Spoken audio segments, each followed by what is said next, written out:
Okay. Before we start, Mark, tell us who you are. I'm Mark Polymeropoulos. I spent 26 years at the Central Intelligence Agency. I was an operations officer and a manager. The role of a CIA officer, an operations officer, was to spot, assess, develop, and recruit spies, agents. And an agent is a Russian military officer, a Chinese diplomat, an Iranian nuclear scientist. And while it sounds exciting, it's actually a very slow, deliberate process where you're actually getting someone to betray, not their countries, but their governments, to work for the good guys in the West. And you do so to find their motivation.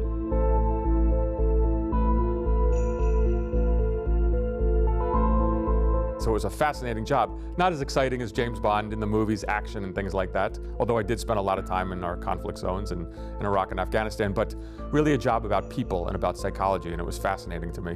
One of the favorite stories I had, I was training an agent. This was a penetration of an Arab government, I can't tell you which one.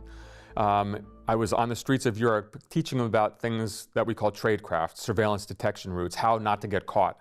Before we went back into his country, I was going to be posted there, and he was going to, of course, commit espionage on behalf of the United States.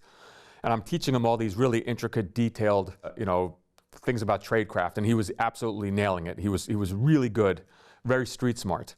But he stopped me one day, and he said, Mark, he said, we're going to see each other maybe just once every month when he goes back to his home country because of all the elaborate security procedures. But he said, I'm going to think about you every single day, because if you mess up, if you make a mistake in the tradecraft, I'm teaching him tradecraft, but he's telling me this: if you make a mistake, I'm going to die, my family's going to die, and my tribe is going to die. So you know what? You have to be perfect. My life is in your hands.